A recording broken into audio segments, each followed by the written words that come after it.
ವಸುದೇವಸುತಂ ದೇವಂ ಕಂಸಚಾಣೂರಮರ್ಧನಂ ದೇವಕೀ ಪರಮಾನಂದಂ ಕೃಷ್ಣಂ ವಂದೇ ಜಗದ್ಗುರುಂ ಶ್ರೀಕೃಷ್ಣಂ ವಂದೇ ಜಗದ್ಗುರುಂ. ಭಗವಂತನ ನಾಮಗಳ ಅರ್ಥಗಳನ್ನು ತಿಳ್ಕೊಳ್ಳುವಂತಹ ನಿಟ್ಟಿನಲ್ಲಿ ನಾವಿದ್ದೀವಿ. ಹೆಚ್ಚು ಕಮ್ಮಿ 45 ನಾಮದ ಅರ್ಥಗಳನ್ನು ತಿಳ್ಕೊಂಡ್ವಿ. ಇವತ್ತು ಮುಂದಿನ ನಾಮಗಳ ಅರ್ಥವನ್ನು ತಿಳ್ಕೊಳ್ಳುವಂತಹ ಸರದಿ. 6ನೇ ಶ್ಲೋಕ ಹೀಗೆ ಬರುತ್ತೆ. ಅಪ್ರಮೇಯೋ ಹೃಷಿಕೇಶಃ ಪದ್ಮನಾಭೋಮರಪ್ರಭುಃ ವಿಶ್ವಕರ್ಮ ಮನುಸ್ತ್ವಷ್ಟಾ ಸ್ಥವಿಷ್ಠಸ್ಥವಿರೋ ಧ್ರುವಃ. ಈ 6ನೇ ನಾಮದಲ್ಲಿ 10 ನಾಮಗಳು ಬರ್ತಾ ಹೋಗುತ್ತೆ. ಅದರಲ್ಲಿ ಮೊದಲನೇದು ಅಪ್ರಮೇಯ. ಅಪ್ರಮೇಯ ಅಂದರೆ ನಾವು ಸಾಮಾನ್ಯವಾಗಿ ಈ ವಿಷ್ಣುವಿನ ದೇವಸ್ಥಾನದಲ್ಲಿ ಅಪ್ರಮೇಯ ಸ್ವಾಮಿ ಅಂತ ನಾವು ಯೂಶಲಿ ನೋಡಿರ್ತೀವಿ ಅಲ್ವಾ. ಆದರೆ ನಿಜವಾಗ್ಲೂ ಸಹ ಅಪ್ರಮೇಯ ಅಂದರೆ ಅರ್ಥ ಏನಪ್ಪ ಅಂತ ನೋಡೋದಾದರೆ, ಅಪ್ರಮೇಯ ಅಂತ ಅಂದರೆ ಕೈಗೆಟುಕದವ, ಅಂದರೆ ನಮ್ಮ ಬುದ್ಧಿಯಿಂದ ಅಳೆಯೋದಕ್ಕೆ ಅವನನ್ನು ಅಸಾಧ್ಯ, ಆದರೂ ಸಹ ತಿಳಿಯಲು ಸಾಧ್ಯವಾಗದ ಅನ್ನೋ ಅರ್ಥ ಬರ್ತಾ ಹೋಗುತ್ತೆ. ಅಂದರೆ ಅವನನ್ನು ಅಳೆಯೋದಕ್ಕೆ ಸಾಧ್ಯ ಆಗೋದಿಲ್ಲ, ಆದರೆ ತಿಳ್ಕೊಳ್ಳುವಂತಹ ಒಂದು ಚಿಕ್ಕ ಪ್ರಯತ್ನವನ್ನು ನಾವು ಮಾಡಬಹುದು. ಯಾಕೆ ಇಲ್ಲಿ ಒಂದು ಚಿಕ್ಕ ಪ್ರಯತ್ನ ಅಂತ ಹೇಳ್ತಾ ಇದ್ದೀವಿ ಅಂತ ಅಂದರೆ, ಭಗವಂತನನ್ನು ಸಂಪೂರ್ಣವಾಗಿ ತಿಳ್ಕೊಳ್ಳೋದು ಹೇಗೆ ಅಂದರೆ ಸಮುದ್ರವನ್ನು ಸಂಪೂರ್ಣವಾಗಿ ಕೈಗೆಟುಕೋ ಹಾಗೆ ಮಾಡೋದು ಅಂತ. ಅದು ಸಾಧ್ಯನೇ ಇಲ್ಲ. ಆದರೆ ನಮಗೆ ಎಷ್ಟಾಗುತ್ತೋ ಅಷ್ಟನ್ನು ಮಾತ್ರ ನಾವು ಶೇಖರಣೆ ಮಾಡ್ಕೋಬಹುದು. ಉದಾಹರಣೆ, ಒಂದು ಕೊಡದಲ್ಲೋ ಒಂದು ಟ್ಯಾಕ್ಟ್ರಲ್ಲೋ ನಮ್ಮ ಕೆಪಾಸಿಟಿ ಎಷ್ಟಿದೆಯೋ ಅಷ್ಟು. ಆದರೆ ಇಲ್ಲಿ ಒಂದು ಚಮಚ ನಾವು ಆ ಸಮುದ್ರದ ನೀರನ್ನು ರುಚಿ ನೋಡೋಕ್ಕೆ ತುಂಬ ಭಿನ್ನ ಅಂತ ಅನಿಸುತ್ತೆ ಅಲ್ವಾ. ನಾವು ಸಮುದ್ರಕ್ಕೆ ಹೋದಾಗ ಅಪ್ಪಿತಪ್ಪಿ ನಾವು ನೀರು ಕುಡಿದ್ರೆ ಅಪ್ಪ ಹೆಂಗಪ್ಪ ಇದು ಅಂತ ಅನಿಸುತ್ತೆ. ಆದರೆ ಭಗವಂತನನ್ನು ನಮಗೆ ತಿಳ್ಕೊಳ್ಳೋಕ್ಕಾಗೋ ಕೆಪಾಸಿಟಿ ಅಷ್ಟೇ, ನಮ್ಮ ಸಾಮರ್ಥ್ಯ ಅಷ್ಟೇ ಅಂತ ಹೇಳಬಹುದು. ಇದಕ್ಕೆ ಒಂದು ಚಿಕ್ಕ ಉದಾಹರಣೆ ಹೇಳಬೇಕು ಅಂತ ಅಂದರೆ, ಒಂದು ಮಗು ಸೈಕಲಲ್ಲಿ ಆಟ ಆಡ್ತಾ ಇರುತ್ತೆ, ತುಂಬ ಜೋರಾಗಿ ಸೈಕಲ್ನ ಓಡಿಸ್ತಾ ಇರುತ್ತೆ. ಅದು ತುಂಬ ದೊಡ್ಡ ಅಪಾರ್ಟ್ಮೆಂಟ್. ಅಲ್ಲಿ ಗ್ರೌಂಡ್ ಫ್ಲೋರು ಮತ್ತು ಫಸ್ಟ್ ಫ್ಲೋರಲ್ಲೆಲ್ಲ ಜನ ನಿಂತ್ಕೊಂಡು ನೋಡ್ತಾ ಇರ್ತಾರೆ, ಮಕ್ಕಳು ಆಟ ಆಡ್ತಿರ್ತಾರಲ್ಲ ನೋಡ್ತಾ ಇರ್ತಾರೆ. ಆದರೆ ಇದಕ್ಕಿದ್ದ ಹಾಗೆ ಏನಾಗುತ್ತೆ, ಆ ಸೈಕಲ್ ಸವಾರ ಏನಿರ್ತಾನೆ ಅವನಿಗೆ ಒಬ್ಬ ಬೈಕಿಂದ ಬಂದು ಡಿಕ್ಕಿ ಹೊಡಿತಾನೆ. ಆ ಸೈಕಲ್ನಲ್ಲಿದ್ದಂತಹ ಮಗು ಬೀಳುತ್ತೆ. ಬಿದ್ದ ತಕ್ಷಣ ನಮ್ಮೆಲ್ರಿಗೂ ಗೊತ್ತು, ಕೈ ತರ್ಚುತ್ತೆ, ಕಾಲು ತರ್ಚುತ್ತೆ. ಆ ಮಗು ಜೋರಾಗಿ ಅಳೋದಕ್ಕೆ ಶುರು ಮಾಡುತ್ತೆ.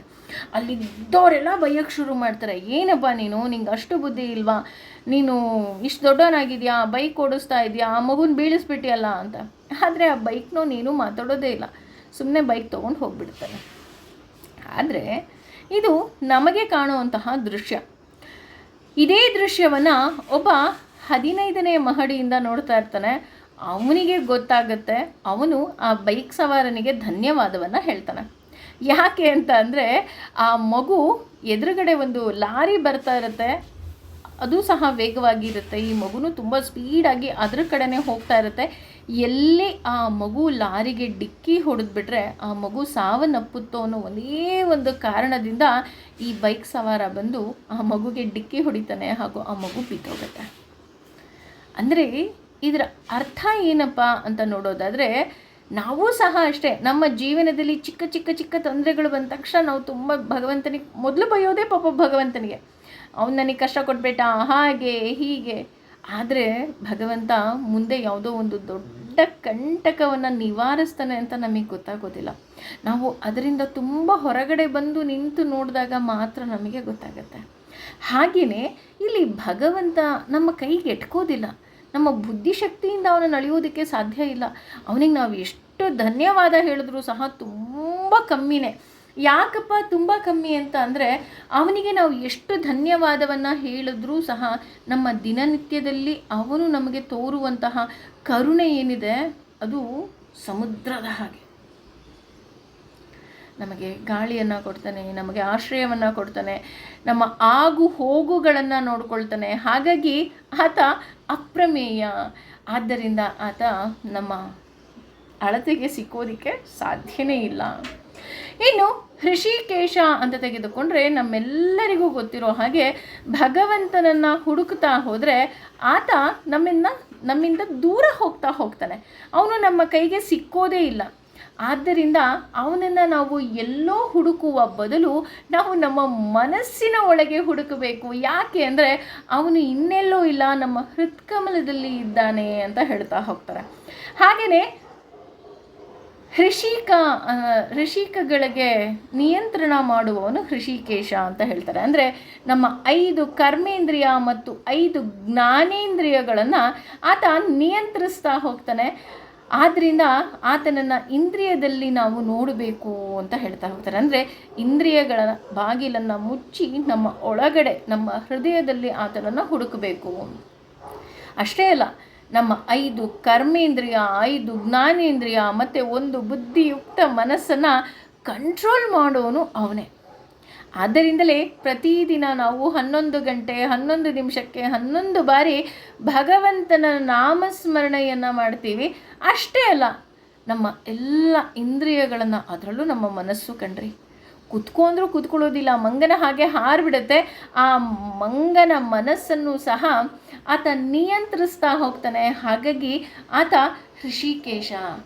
ಇನ್ನೊಂದು ಅರ್ಥದಲ್ಲಿ ಕೇಶ ಅನ್ನುವ ಶಬ್ದಕ್ಕೆ ಸೂರ್ಯಕಿರಣ ಅನ್ನೋ ಅರ್ಥ ಬರುತ್ತೆ. ಕೇಶವ ಅನ್ನೋದರಲ್ಲಿ ಸೂರ್ಯಕಿರಣದಲ್ಲಿ, ಅಂದರೆ ಅದರಲ್ಲೂ 7 ಬಣ್ಣದಲ್ಲಿ ಸನ್ನಿಹಿತನಾಗಿರೋ ಭಗವಂತ ಅಂತ ಹೇಳ್ತಾ ಹೋಗ್ತಾರೆ. ನಮ್ಮ ದೇಹದಲ್ಲೂ ಅಷ್ಟೇ, ನಾವು ಎಲ್ಲವುದನ್ನು ಇನ್ನೆಲ್ಲೋ ಹುಡ್ಕೋದಲ್ಲ. ನಮ್ಮ 7 ಚಕ್ರಗಳಿದೆ ನಮ್ಮ ದೇಹದಲ್ಲಿ. ಆ 7 ಚಕ್ರಗಳು ಆ ಸೂರ್ಯನ 7 ಕಿರಣಗಳು ಅಂತ.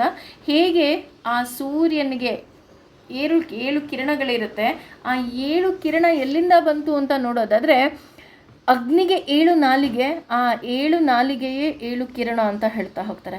ಅಂದರೆ ಭಗವಂತ ಎಲ್ಲ ಆಹುತಿಯನ್ನು ಆ 7 ಕಿರಣಗಳಿಂದ ಆತ ಸ್ವೀಕಾರ ಮಾಡ್ತಾ ಹೋಗ್ತಾನೆ. ಹಾಗೂ ಸೂರ್ಯನಲ್ಲಿ ಸನ್ನಿಹಿತನಾಗಿ ಆ ಕಿರಣಗಳನ್ನು ಬಿಡ್ತಾ ಹೋಗ್ತಾನೆ.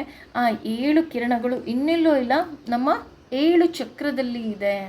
ಹಾಗಾಗಿ ನಮ್ಮ ದೇಹಕ್ಕೆ ಶಕ್ತಿ ಕೊಡುವವನು ಅವನು. ಹಾಗಾಗಿ ಆತನನ್ನು ಹೃಷಿಕೇಶ ಅಂತ ನಾವಿಲ್ಲಿ ಹೇಳ್ತಾ ಹೋಗ್ತೀವಿ.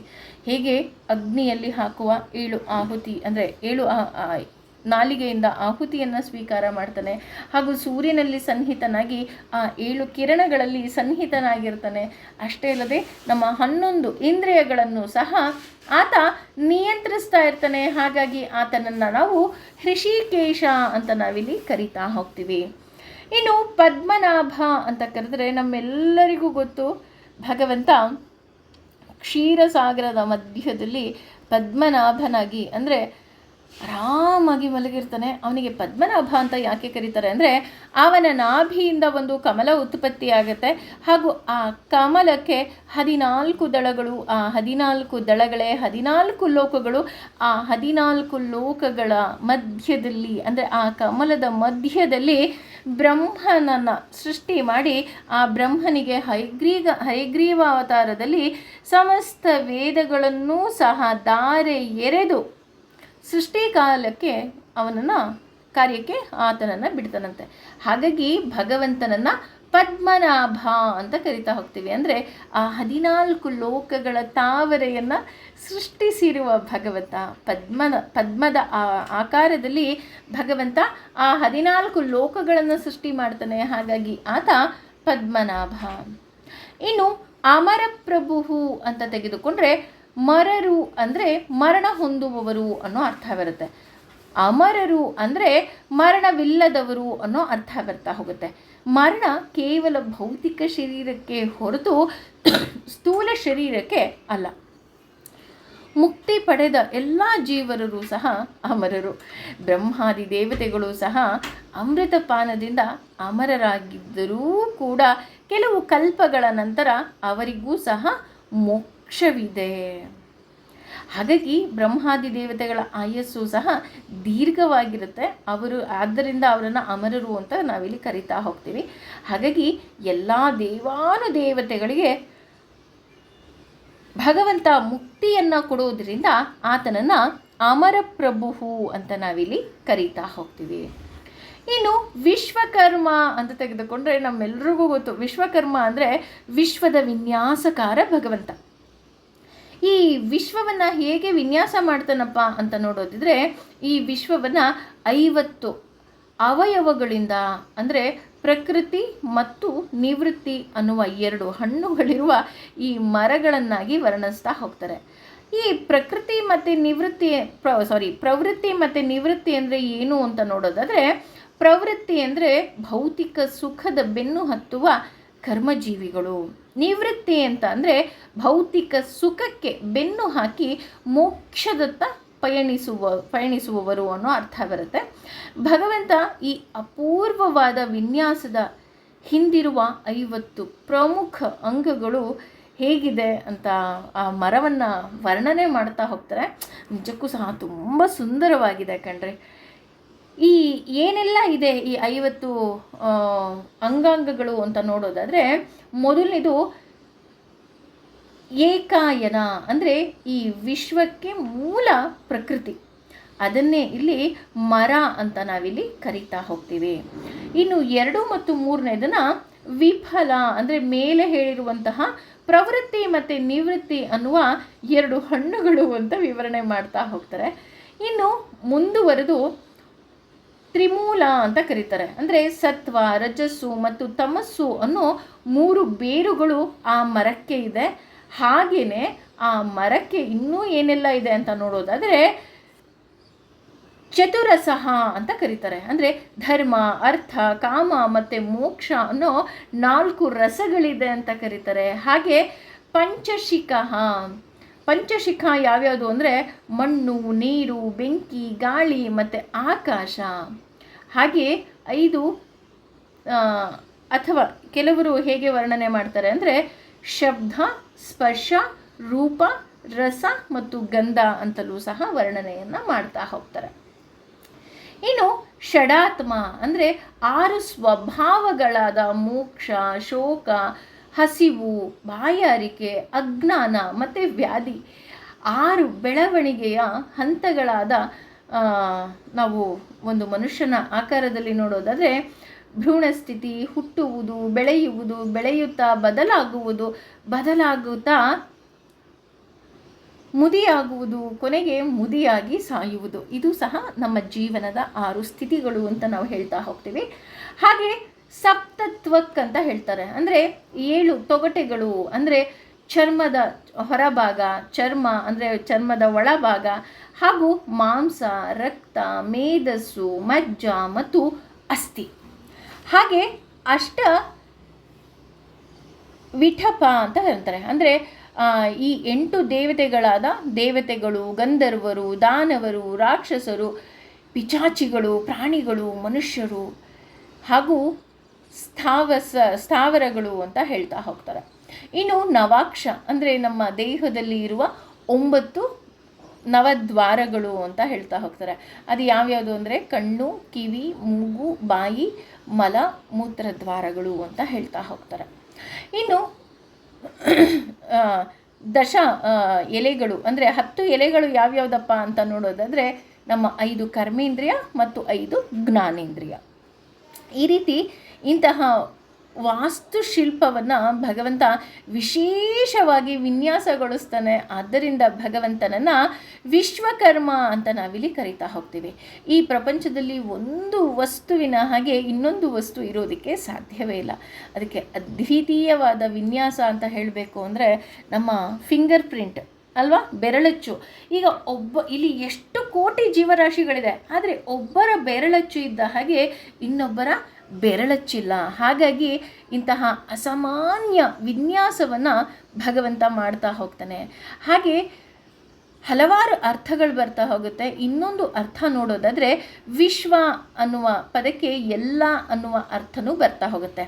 ಆದ್ದರಿಂದ ವಿಶ್ವಕರ್ಮ ಅಂದರೆ ಸರ್ವ ಕರ್ಮಗಳ ನಿಯಮಕ ಭಗವಂತ. ಅಂದರೆ ಪುರಾಣದಲ್ಲಿ ಕಾಣೋ ಹಾಗೆ ದೇವಶಿಲ್ಪಿ ವಿಶ್ವಕರ್ಮ ಹಾಗೂ ದೇವಸ್ಥಾನ ಮತ್ತು ಮನೆಯ ವಾಸ್ತು ವಿನ್ಯಾಸವನ್ನು ದೇವಶಿಲ್ಪಿ ಒಳಗೆ ನಿಂತು ನಮಗೆ ಕರುಣಿಸುವ ಭಗವಂತನನ್ನು ನಾವು ವಿಶ್ವಕರ್ಮ ಅಂತ ನಾವಿಲ್ಲಿ ತೆಗೆದುಕೊಳ್ಬಹುದು. ಇನ್ನು ಮನುಹು ಅಂತ ತೆಗೆದುಕೊಂಡ್ರೆ ಮನ್ವಂತರಗಳನ್ನು ಮನು ಅಂತ ಕರಿತಾ ಹೋಗ್ತಾರೆ. ಮನ್ವಂತರಗಳು 14. ಅದು ಯಾವ್ಯಾವುದಪ್ಪ ಅಂತ ನೋಡೋದಾದರೆ ಸ್ವಯಂಭೂ, ಹಾಗೆ ಸ್ವರೋಚಿಷ, ಉತ್ತಮ, ತಾಮಸ, ರೈವತ, ಚಕ್ಷುಷ, ಹಾಗೆ ವೈವಸ್ಮತ ಮನ್ವಂತರ, ಅಂದರೆ ಈಗ ನಡೀತಿರೋದು ಇದೇ ಮನ್ವಂತರ. ಹಾಗೆಯೇ ಇದು ಮುಗಿದ ಮೇಲೆ, ವೈವಸ್ಮತ ಮನ್ವಂತರ ಮುಗಿದ ಮೇಲೆ ಸರ್ವಾಣಿ, ದಕ್ಷ ಸರ್ವಾಣಿ, ಬ್ರಹ್ಮ ಸರ್ವಾಣಿ, ಧರ್ಮ ಸರ್ವಾಣಿ, ಮೇರು ಸರ್ವಾಣಿ, ದೇವ ಸರ್ವಾಣಿ, ಇಂದ್ರ ಸರ್ವಾಣಿ ಅನ್ನೋ ಇನ್ನೂ 7 ಮನ್ವಂತರಗಳು ಇನ್ನೂ ಬರುತ್ತೆ ಅಂತ ಹೇಳ್ತಾ ಹೋಗ್ತಾರೆ. ಮನುಷ್ಯನ 1 ವರ್ಷ ಏನಿದೆ ಅದು ದೇವತೆಗಳ 1 ದಿನ ಅಂತ ಕರೀತಾರೆ. ಯಾಕೆ ಅಂದರೆ ಉತ್ತರಾಯಣವನ್ನು ಹಗಲು ಅಂತ ಕರೆದ್ರೆ ದಕ್ಷಿಣಾಯನವನ್ನು ರಾತ್ರಿ ಅಂತ ಕರೀತಾರೆ. ಅಷ್ಟೇ ಅಲ್ಲದೆ 360 ಮಾನವನ ವರ್ಷ ಏನಿದೆ ಅದು ದೇವತೆಗಳ 1 ದಿನ, ಅಂದರೆ 365 ದಿನ ಅಂತ ಹೇಳ್ತಾ ಹೋಗ್ತಾರೆ. ಹಾಗೆಯೇ ಇಲ್ಲಿ ಕಲಿಯುಗ, ದ್ವಾಪರ ಯುಗ, ತ್ರೇತಾಯುಗ, ಕೃತಯುಗ ಎಲ್ಲಕ್ಕೂ ಸಹ ಭಿನ್ನ ಭಿನ್ನವಾದ ಆಯುಸ್ಸುಗಳಿದೆ ಅಂತ ಹೇಳ್ತಾ ಹೋಗ್ತಾರೆ. ಹಾಗೆಯೇ 12,000 ದೇವ ವರ್ಷ ಏನಿದೆ ಅದು 1 ಮಹಾಯುಗ ಅಂತಲೂ ಸಹ ಕರೀತಾ ಹೋಗ್ತಾರೆ. ಅಷ್ಟೇ ಅಲ್ಲ, ಇಲ್ಲಿ ಬ್ರಹ್ಮನ ಕಲ್ಪ ಏನಿದೆ ಇದು 720 ಕಲ್ಪ ಬ್ರಹ್ಮನ 1 ವರ್ಷ ಅಂತ ಹೇಳ್ತಾರೆ. ಇಂತಹ 100 ವರ್ಷ ಆದಮೇಲೆ ಬ್ರಹ್ಮನಿಗೆ ಸಾವು, ಅಂದರೆ ಅವನಿಗೆ ಎಷ್ಟು ದೀರ್ಘಾಯುಸ್ಸು ಅಂತ ನಾವಿಲ್ಲಿ ಯೋಚನೆಯನ್ನು ಮಾಡಬಹುದು. ಹಾಗಾಗಿ ಯಾವುದರ ಮೂಲಕ ನಾವು ಮನನ ಮಾಡ್ತೀವೋ ಅವನು ಮನನ ಮಾಡೋದು ಯಾರನ್ನು ಅಂದರೆ ಮನನ ಮಾಡುವುದು ಮಂತ್ರಗಳ ಮೂಲಕ.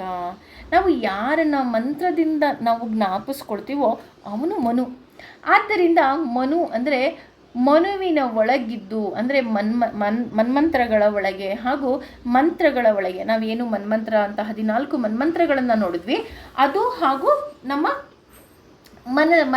ಮಂತ್ರಗಳಲ್ಲಿ ಯಾರಿದ್ದಾರೋ ಅವನು ಮನುವಾಗಿ ಎಲ್ಲವನ್ನ ಬಲ್ಲ ಭಗವಂತನನ್ನು ನಾವಿಲ್ಲಿ ಮನುಹು ಅಂತ ನಾವಿಲ್ಲಿ ಕರೀತಾ ಹೋಗ್ತೀವಿ.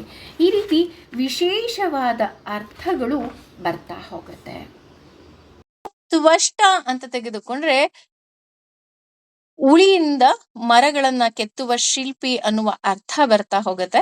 ನಾವು ಏನು ವಿಶ್ವಕರ್ಮ ಅಂತ ಈಗ ತಾನೇ ಅರ್ಥಗಳನ್ನ ತಿಳ್ಕೊಂಡ್ವಿ, ಅದೇ ಅರ್ಥವನ್ನ ಇಲ್ಲಿ ಕೊಡ್ತಾ ಹೋಗ್ತಾನೆ. ಇಲ್ಲಿ ತುಷ್ಟ ಅಂತ ಅಂದ್ರೆ ಮಣ್ಣು ಮತ್ತು ನೀರು ಮತ್ತು ಬೆಂಕಿಯನ್ನ ಉಳಿಯನ್ನಾಗಿ ಮಾಡಿಕೊಂಡು ಅದ್ಭುತ ಸೌಂದರ್ಯದಿಂದ ಈ ಪ್ರಕೃತಿಯನ್ನ ಸೃಷ್ಟಿ ಮಾಡಿದಂತಹ ಭಗವಂತನನ್ನ ತುಷ್ಟ ಅಂತ ಹೇಳ್ತೀವಿ.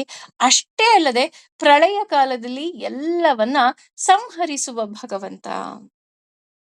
ಇನ್ನು ಸ್ಥವಿಷ್ಠ ಅಂತ ತೆಗೆದುಕೊಂಡ್ರೆ ಸ್ಥವಿಷ್ಠ ಅನ್ನೋ ಪದಕ್ಕೆ ಸ್ಥೂಲ ಕಾಯ ಅನ್ನೋ ಅರ್ಥ ಕೂಡ ಬರ್ತಾ ಹೋಗುತ್ತೆ. ಭಗವಂತನ ನಾವು ಆಕಾಶದಷ್ಟು ಸ್ಥೂಲವಾಗಿದ್ದಾನೆ ಅಂತಲೂ ಸಹ ವಿವರಣೆಯನ್ನ ಕೊಡ್ತಾ ಬರ್ತೀವಿ. ಈ ರೀತಿ ಅಖಂಡವಾಗಿ ಊಹಿಸಲು ಅಸಾಧ್ಯವಾದಂತಹ ಅದ್ಭುತ ಕಾಯವಾದ ಭಗವಂತನನ್ನ ಸ್ಥವಿಷ್ಠ ಅಂತ ಹೇಳ್ತೀವಿ. ಏಕೆಂದ್ರೆ ಅವನು ಎಷ್ಟು ದೊಡ್ಡದ್ ಬೇಕಾದ್ರೂ ಇರಬಹುದು ಅಲ್ವಾ. ಬುಫ್ ಪಾದವು ಯಸ್ಯ ನಾಭಿರ್ವಿಯದ ಸುರನಿಲಶ್ಚಂದ್ರ ಸೂರ್ಯೋಚ್ಚ ನೇತ್ರೆ ಅಂತ ಹೇಳ್ಬೇಕಾದ್ರೆ ಅವನು ಎಷ್ಟು ದೊಡ್ಡಗ್ ಬೇಕಾದ್ರೂ ಅವನು ಇರ್ಬೋದು. ಅದನ್ನ ಊಹೆ ಮಾಡ್ಕೊಳ್ಳೋದಿಕ್ಕೂ ಸಾಧ್ಯವೇ ಇಲ್ಲ. ಯಾಕೆ ಅಂತಂದ್ರೆ ಪ್ರತಿಯೊಂದು ಅಣುವಿನಲ್ಲಿ ಅಣುವಾಗಿ ಭಗವಂತ ಇದ್ದಾನೆ. ಇನ್ನು ಸ್ಥವಿರೋ ಧ್ರುವ ಅಂತ ತೆಗೆದುಕೊಂಡ್ರೆ ಸ್ಥವಿರೋ ಧ್ರುವ ಅಂತಂದ್ರೆ ಮೇಲೆ ಹೇಳಿದ ಹಾಗೆ ವೈವಿಧ್ಯತೆಗಳಿಂದ ಎಲ್ಲ ವಸ್ತುವಿನಲ್ಲಿ ಇರುವವನು ಹಾಗೂ ಆಕಾಶದಲ್ಲೂ ಇದ್ದು ವಿಕಾರಗೊಳ್ಳದವ ಭಗವಂತ. ಅಂದ್ರೆ ಅವನು ಎಲ್ಲಾ ಕಡೆ ಇದ್ದಾನೆ, ಹಾಗಂತ ಅವನು ವಿಕಾರವಾಗಿ ಕಾಣ್ತಾ ಇಲ್ಲ. ಅವನು ಪ್ರತಿಯೊಂದು ವಸ್ತುವಿನಲ್ಲೂ ಭಿನ್ನವಾಗಿ ಕಾಣ್ತಾನೆ. ಯಾಕೆ ಅಂತಂದ್ರೆ ಇದಕ್ಕೆ ಬೆಸ್ಟ್ ಎಕ್ಸಾಂಪಲ್ ಹೇಳ್ಬೇಕಂದ್ರೆ ಅರ್ಜುನನಿಗೆ ವಿಶ್ವರೂಪ ಕಾಣಿಸಿದ ತಕ್ಷಣ ಅವನು ತುಂಬಾ ಹೆದರ್ಕೊಳ್ತಾನೆ ಅಲ್ವಾ. ಹೆದರ್ಕೊಂಡಾಗ ಏನ್ ಮಾಡ್ತಾನೆ, 10 ದಿಕ್ಕುಗಳಲ್ಲೂ ಭಗವಂತ ಕಾಣ್ತಾ ಹೋಗ್ತಾನೆ. 10 ದಿಕ್ಕುಗಳ ಜೊತೆ ಒಬ್ಬ ವಿಕಾರಗೊಂಡಂತಹ ವ್ಯಕ್ತಿಯ ದೇಹದಲ್ಲೂ ಆತ ಸ್ವರೂಪ ರೂಪವಾಗೇ ಕಾಣ್ತಾ ಹೋಗ್ತಾನೆ. ಅಂದ್ರೆ ಎಲ್ಲದ್ರಲ್ಲೂ ಅವನು ತುಂಬಾ ಚೆನ್ನಾಗೇ ಇರ್ತಾನೆ ಅನ್ನೋದನ್ನ ನಾವು ತಿಳ್ಕೊಂಡ್ಬಿಟ್ಟಿದೀವಿ. ಹಾಗೆ ಇಲ್ಲಿ ಭಗವಂತ ಆಕಾಶದಷ್ಟು ಅಗಲವಾಗಿದ್ದಾನೆ ಅಂತ ನಾವು ಅನ್ಕೊಂಡ ತಕ್ಷಣ ಅವನೇನ್ ವಿಕಾರ ರೂಪದಲ್ಲಿಲ್ಲ. ಅಲ್ಲೂ ಅಷ್ಟೇ ಸಾಕಾರ ಮೂರ್ತಿಯಾಗಿದ್ದಾನೆ. ಅಂದ್ರೆ ಬಹಳ ಸುಂದರವಾಗಿ ಕಾಣ್ತಾ ಇದ್ದಾನೆ ಭಗವಂತ. ಒಂದು ಅಣುವಿನಲ್ಲೂ ಅಷ್ಟೇ ಸುಂದರವಾಗಿದ್ದಾನೆ. ಪ್ರತಿಯೊಂದು ವಸ್ತುವಿನಲ್ಲೂ ಇದ್ದಾನೆ. ಶಂಖ ಚಕ್ರ ಗದಾ ಪದ್ಮಧಾರಿಯಾಗಿ ಭಗವಂತ ಇದ್ದಾನೆ ಅನ್ನೋದನ್ನ ನಾವು ವಿಶ್ವರೂಪದಲ್ಲಿ ನಾವು ತಿಳ್ಕೊಂಡಿದೀವಿ. ಹಾಗೆ ಈ 7ನೇ ಶ್ಲೋಕಕ್ಕೆ ಬರೋದಾದ್ರೆ, ಅಗ್ರಾಹ್ಯ ಶಾಶ್ವತಃ ಕೃಷ್ಣೋ ಲೋಹಿತಾಕ್ಷ ಪ್ರತರ್ದನಃ ಪ್ರಭೂತಸ್ತ್ರಿಕ ಕುಬ್ಧಾಮ ಪವಿತ್ರಂ ಮಂಗಲಂ ಪರಂ. ಇದು 9 ನಾಮಗಳನ್ನ ಹೊಂದಿದಂತಹ ಶ್ಲೋಕ ಆಗಿದೆ. ಇದರಲ್ಲಿ ಮೊದಲನೇದು ಅಗ್ರಾಹ್ಯ. ಅಗ್ರಾಹ್ಯ ಅಂತಂದ್ರೆ ಭಗವಂತ ಅನಂತ ವಿಶ್ವದಲ್ಲಿ ಅನಂತ ರೂಪದಲ್ಲಿ ತುಂಬಿದ್ದರೂ ಕೂಡ ಆತ ನಿರ್ವಿಕಾರ. ಅಂದ್ರೆ ಎಲ್ಲದರಲ್ಲೂ ಇದ್ದಾನೆ. ಆದ್ರೆ ಅವನು ಹೇಗಿದ್ದಾನೆ ಅಂತ ನಮ್ಗೆ ವರ್ಣನೆ ಮಾಡೋದಿಕ್ಕೆ ಸಾಧ್ಯವೇ ಇಲ್ಲ. ಮನುಷ್ಯನ ಮನಸ್ಸಿನಿಂದ ಆತನನ್ನ ಸಂಪೂರ್ಣವಾಗಿ ಗ್ರಹಿಸೋದಿಕ್ಕೆ ಸಾಧ್ಯ ಇಲ್ಲ. ಯಾಕೆ ಅಂದ್ರೆ ಆತ ಅಗ್ರಾಹ್ಯ. ಅಗ್ರಾಹ್ಯ ಅಂದ್ರೆ ಗ್ರಹಿಸಲು ಅಸಾಧ್ಯವಾಗಿರುವವನು. ಈಗ ನಮಗೆ ಗೊತ್ತು ಅವನು ನಮ್ಮ ಹೃತ್ಕಮಲದಲ್ಲೇ ಇದ್ದಾನೆ, ಪ್ರತಿಯೊಂದು ಜೀವಿಯಲ್ಲಿ ಇದ್ದಾನೆ, ಅಣುವಿನಲ್ಲಿ ಅಣುವಾಗಿದ್ದಾನೆ, ಹಾಗೂ ಆಕಾಶದಷ್ಟು ಅಗಲ ವಿಸ್ತಾರಗೊಂಡಿದ್ದಾನೆ. ಎಲ್ಲವೂ ನಮಗ್ ಗೊತ್ತು. ಆದ್ರೆ ಅವನ್ ಕಾಣ್ತಾ ಇದ್ದಾನ? ಕಾಣ್ತಾ ಇಲ್ಲ. ಅದಕ್ಕೆ ಕಾರಣನೂ ಸಹ ಭಗವದ್ಗೀತೆಯಲ್ಲೇ ಭಗವಂತ ಹೇಳ್ತಾ ಹೋಗ್ತಾನೆ. ನಮ್ಮ ಹಾಗೂ ಆತನ ಮಧ್ಯೆ ಏನಾಗಿದೆ, ಒಂದು ನಾನು ನನ್ನದು ಅನ್ನುವಂತಹ ಇಟ್ಟಿಗೆಯ ಗೋಡೆ ಇದೆ. ಇಫ್ ಇಟ್ ಈಸ್ ಟ್ರಾನ್ಸ್ಪರೆಂಟ್, ಅವನು ನಮಗೆ ಕಾಣಿಸ್ತಾ ಇದ್ದ, ನಾವು ಅವನಿಗೆ ಕಾಣಿಸ್ತಾ ಇದ್ವಿ. ಆದ್ರೆ ಇಲ್ಲಿ ಇಟ್ಟಿಗೆ ಇರೋದ್ರಿಂದ, ಇಟ್ಟಿಗೆಯ ಪರದೆ ಇರೋದ್ರಿಂದ ನಮ್ಗೆ ಏನಾಗ್ತಾ ಇದೆ, ಆತ ಹೇಗಿದ್ದಾನೆ ಅಂತ ಕಾಣೋದಿಲ್ಲ. ಆದ್ರೆ ಆತ ಎಲ್ಲವುದರಲ್ಲೂ ಇದ್ದು ಎಲ್ಲಕ್ಕಿಂತ ಶ್ರೇಷ್ಠನಾಗಿದ್ದಾನೆ. ಅಂದ್ರೆ ಫಾರ್ ಎಕ್ಸಾಂಪಲ್, ಒಬ್ಬ ಕಳ್ಳನಲ್ಲೂ ಇದ್ದಾನೆ, ಒಬ್ಬ ಮಹಾನುಭಾವನಲ್ಲೂ ಭಗವಂತ ಇದ್ದಾನೆ. ಹಾಗಂತ ಕಳ್ಳನಲ್ಲೇನು ಆತ ತುಷ್ಟನಾಗಿಲ್ಲ. ಆತ ಅಲ್ಲೂ ಶ್ರೇಷ್ಠನಾಗಿದ್ದಾನೆ, ಇಲ್ಲೂ ಸಹ ಶ್ರೇಷ್ಠನಾಗಿ ಇದ್ದಾನೆ ಅನ್ನುವಂತಹ ಅರ್ಥವನ್ನ ಇಲ್ಲಿ ಅಗ್ರಾಹ್ಯ ಅಂತ ಹೇಳ್ಬೇಕಾದ್ರೆ ಹೇಳ್ತಾ ಹೋಗ್ತಾರೆ. ಇನ್ನು ಶಾಶ್ವತಃ ಅಂತ ತೆಗೆದುಕೊಂಡ್ರೆ, ಭಗವಂತ ಎಂದು ಯಾವುದೇ ಬದಲಾವಣೆಗೆ ಒಳಪಡದವನು, ಎಂದಿಗೂ ಶಾಶ್ವತವಾಗಿ ಇರುವವನು. ಆದ್ದರಿಂದ ಆತ ಶಾಶ್ವತಃ. ನಾವಾದ್ರೆ ಬೇಗ ಚೇಂಜ್ ಆಗೋಗ್ಬಿಡ್ತೇವೆ ಅಲ್ವಾ? ಆದ್ರೆ ಭಗವಂತ ಎಂದೂ ಸಹ ಬದಲಾಗದ ವ್ಯಕ್ತಿತ್ವ.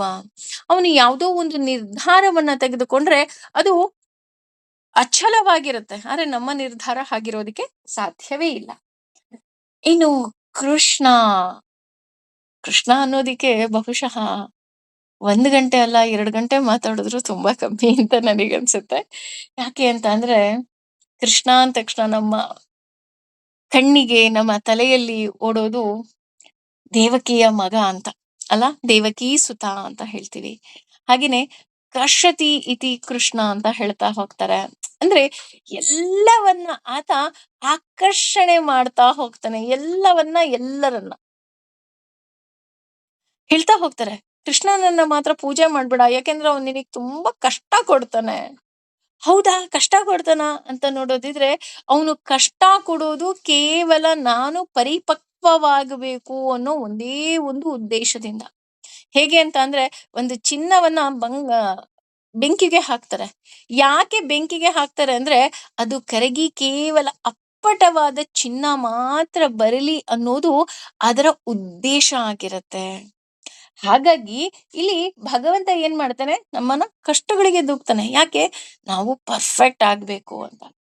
ಹಾಗೇನೆ ನಾನು ಆಗ್ಲೇ ಹೇಳಿದ ಹಾಗೆ ವಸುದೇವ ಮತ್ತು ದೇವಕಿ ಸುತನಾಗಿ ಬರ್ತಾನೆ. ಆದ್ರೆ ನಮ್ಮೆಲ್ಲರಿಗೂ ಗೊತ್ತಿರೋ ಹಾಗೆ ವಸುದೇವ ಮತ್ತು ದೇವಕಿಯ ಸುತನಾಗಿ ಬಂದರೂ ಸಹ ಭಗವಂತ ಬೆಳೆದಿದ್ದು ವಾಸುದೇವ, ನಂದ ಮತ್ತು ಯಶೋದನ ಮಗನಾಗಿ ಅಲ್ವಾ?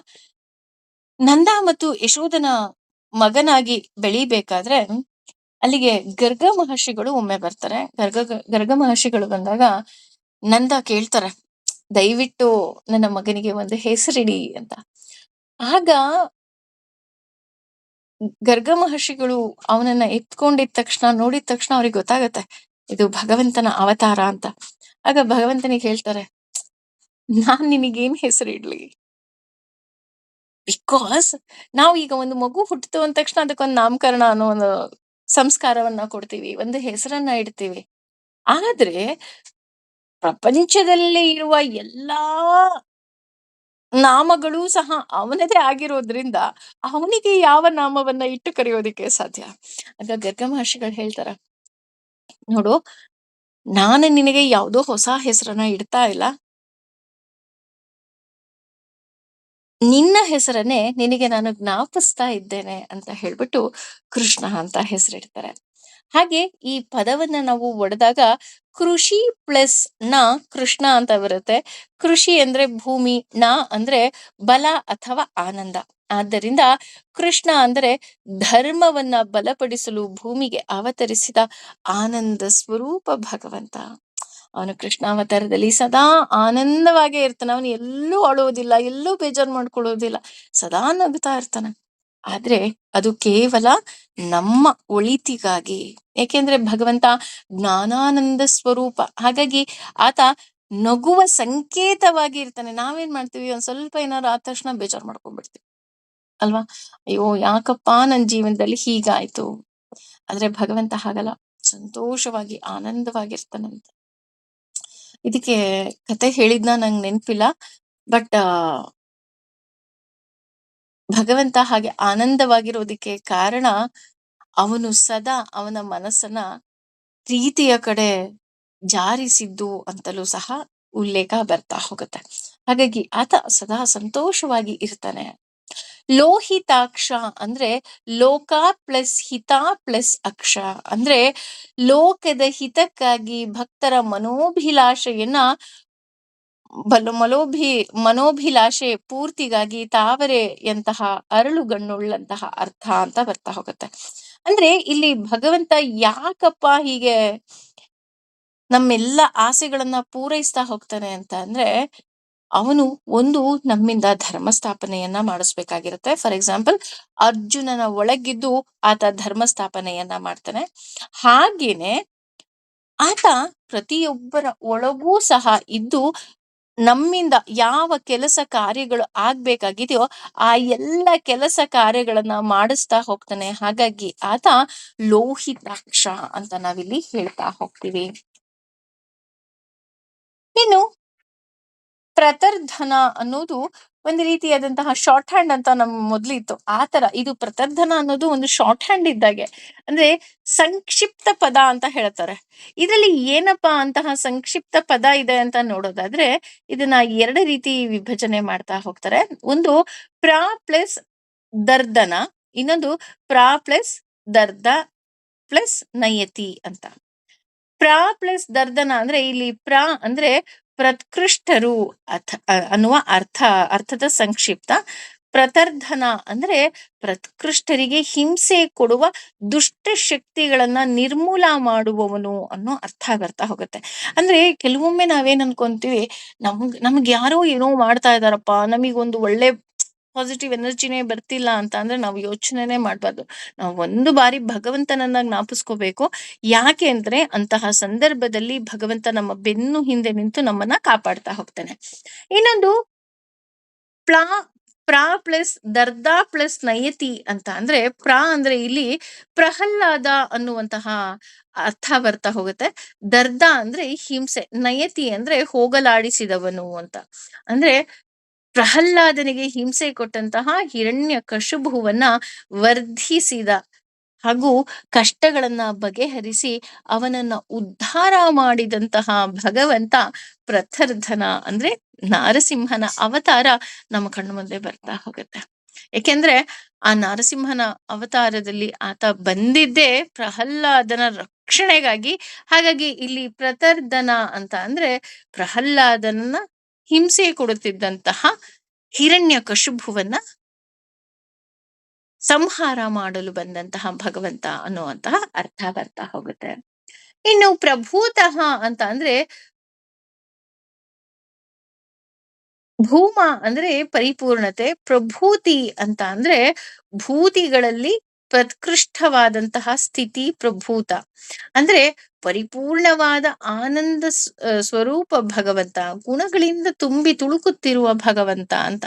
ಅದಕ್ಕೆ ನೋಡಿ ನಮ್ಮಲ್ಲಿ ಹಿರಿಯರು ಎಷ್ಟು ಸುಂದರವಾಗಿ ಹೇಳ್ತಾ ಇದ್ರು ಅಂದ್ರೆ, ಗುಣ ನೋಡಿ ಹೆಣ್ಣು ತಗೊಂಬಾ ಅಂತ ಹೇಳ್ತಾ ಇದ್ರು. ಯಾಕೆ ಗುಣ ನೋಡಿ ಹೆಣ್ಣು ತರಬೇಕು ಅಂತ ಅಂದ್ರೆ, ಅವಳು ಯಾವ ಕುಲದಲ್ಲಿ ಇದ್ದರೂ ಸಹ ಅವಳ ಗುಣ ಅವಳನ್ನ ಪ್ರತಿನಿಧಿಸ್ತಾ ಹೋಗತ್ತೆ. ಹಾಗಾಗಿ ಗುಣ ನೋಡಿ ಹೆಣ್ಣು ತಗೊಂಬಾ ಅಂತ ಅನ್ನೋರು. ಅಂದ್ರೆ ಅವಳ ಗುಣದಿಂದ ನಮ್ಮ ಮನೆ ಬೆಳಗ್ಬೇಕು ಅನ್ನೋದು ಅದರ ಉದ್ದೇಶ ಆಗಿತ್ತು. ಇನ್ನು ತ್ರಿಕಕುಬ್ಧಾಮ ಅಂತ ತೆಗೆದುಕೊಂಡ್ರೆ, ತ್ರಿ ಪ್ಲಸ್ ಕುಪದ್ ಪ್ಲಸ್ ಧಾಮ ತ್ರಿಕಕುಬ್ಧಾಮ ಅಂತ. ತ್ರಿ ಅಂದ್ರೆ 3, ಕುಪದ್ ಅಂದ್ರೆ ಶಿಖೆ ಅಥವಾ ತುದಿ ಅಂತ, ಧಾಮ ಅಂದ್ರೆ ನೆಲೆಸಿರುವವನು ಅಂತ. ಅಂದ್ರೆ ಭಗವಂತ ಮೂರೂ ಕಡೆ ನೆಲೆಸಿರುವವನು.